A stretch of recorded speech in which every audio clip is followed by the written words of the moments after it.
What's up, guys? Greg Alba here. I'm still in recovery mode, feeling a little bit better today. And I was like, a little bit's all I need to keep on filming. And all you gotta do is take a couple of gummies of something special to get you enough energy to feel like filming for a little bit.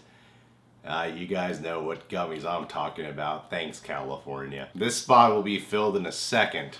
Let me make sure the mic's on. Just waiting for him to get out of the bathroom. We're gonna watch some Alien Covenant trailers today. The Run, the Prey, the Hide. Hey John, I started filming without you. Take a seat. Take a seat, my friend. Never a dull moment. Eh? John's sick too, actually. How's it going, guys? That's why we're filming. Only sick people can film together today. This is actually very fortunate. That's why there's no hot girls in the video. It's just John and I today. That's absolutely true, actually. You've all sacrificed so much to be here. Harry Potter. You're about to sacrifice your lives. First ever large-scale colonization mission. And everyone back on Earth is really grateful. We're making history here. Oh, you're gonna run on May 19th.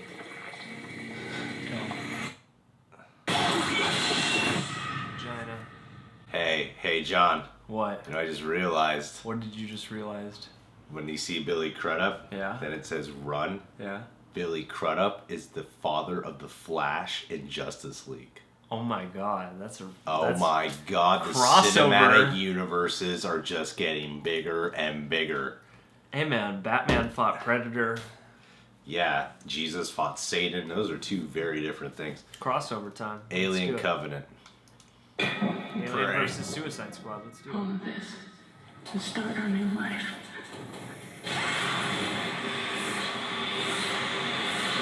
Oh. Where is it? Whoa! Ooh. I heard there's one with like Noomi Rapace. It might be this one. Is it the Hyde one? By process of elimination. Maybe she's hiding. What happened here?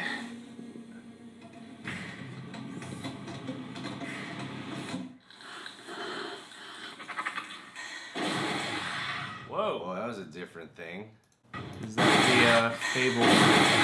Is that the Neomorph or whatever they're calling it? Oh, the thing from the end of Prometheus? Yeah, it's like an upgraded version of that. Oh, that could be it, because that was not a xenomorph. That's what I've heard. That's what I've heard. Yeah, it's a neomorph according to comments on YouTube. Oh And boy. a few other comments on YouTube saying that it's not the neomorph, you fucking idiot. But most people seem to think it's the neomorph, so we're gonna go with that, the neomorph. It's a morph of some sort. Oh, well, I guess that does give a little bit more of a hint. Kind of. I mean, something into that. I mean, she's supposed to be in here. yeah, it looked like was Gosh, that it's just like Superman in the fucking Justice League trailer. Huh? Where's Noomi? I gotta say, the new Neomorph looks a little ridiculous. I can't really tell what it looks like. It kind of looks like a Resident Evil creature. Yeah, it kind of looks like an alien, but with like a testicle head.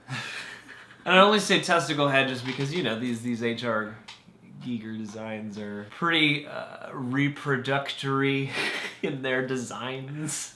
I mean, you know, face huggers are just vaginas I with love how the legs. Prometheus sequel was a question of how connected is this going to be to Alien? And now it's become, how connected is this going to be to Prometheus? The complete reverse question. This is alien as fuck, but will we see Noomi Rapace at any point in time? Is that the same Neomorph from the end of Prometheus? Just been chilling, hungry as fuck, waiting for someone to feed off of? I mean, from this angle, it doesn't look like it, but I can't tell. Because that one at the end of Prometheus had like still had that kind of like triangular kind of cone head thing. Yeah. Maybe it's just the perspective here. You know what I gotta say that I'm excited for Ridley Scott to be doing with this, at least? He had the great effect of the first Alien where you don't really see the xenomorph in it. I'm excited for him here to see how he shows off the xenomorph more visual, you know, stylistic wise, because he didn't really get a chance to do that with Alien, obviously not Prometheus. So here it's like a lot of the coolest shots are like, that's a pretty sick shot of the xenomorph, you know? Yeah, Like and the Prey teaser with the rain and everything, that was a really sick shot. That is the coolest shot I think Yeah. I've seen from any of these ads, actually. Like, that was a fucking wicked looking Yeah. shot. And I mean, you know, like, these ads don't assuage any of my worries about this, but, like, these are cool. I like that they're playing up the terror of everything. Yeah. Like, you know, because the first movie is so suspense and so horror-oriented, and this looks like horror, but it also looks aggressive horror. Yeah. And, like, that's cool. Like, I'm excited to see that. No, it's cool to see, like, man, we got like a legit, it looks like it's going to be an OG sci-fi horror film. I hope You so, know, yeah. it's going to have the sci-fi and the horror all at once. And Yeah. I'm excited for that. I feel like we haven't gotten like a big like sci-fi horror film.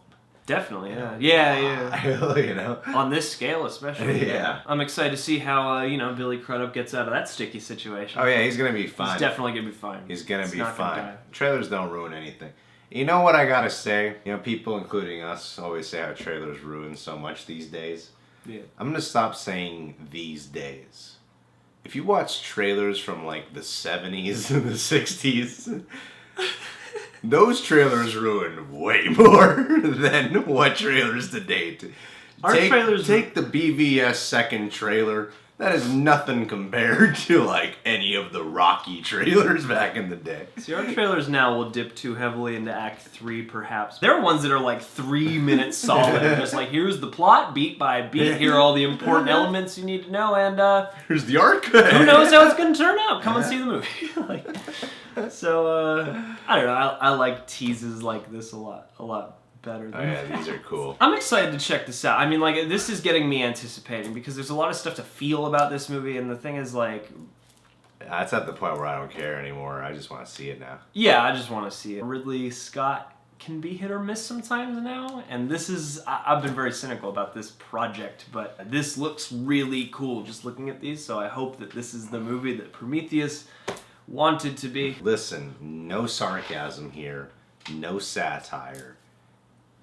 I will only go, though, if it has a good score on Rotten Tomatoes, as I base all my viewing experiences off of what Rotten Tomatoes says. In today's fast-paced world, there's a lot to think about, and it can be cumbersome thinking for yourself, which is why I try to do that as seldom as possible. And Rotten Tomatoes really helps me out with that when it comes to motion pictures. So let's just hope that Rotten Tomatoes gives this film a good score, else it'll definitely not be getting my ticket. Dude, why don't we try and predict the tomato meter score? All right. 121%. 68. You might be closer. You know, Ridley Scott brings back some of the horrific stylings that made the Alien films, Yeah. you know, lovable, but you know, still some hollow Still points in the lacks. score, you know, or in the script. Still lacks a compelling story at the center of it all. I hope Danny McBride lives. Subscribe to The Real Rejects. John's Reasons to Jerry on Twitter and Instagram. Social media manager of Blumhouse and The Real Rejects. And shout out to hashtag Danny McBride Lives. That's what everyone's going to be saying by the time they watch this movie. Hell yeah. It's going to be like when Frodo lived after he watched after he read all the Lord of the Rings books.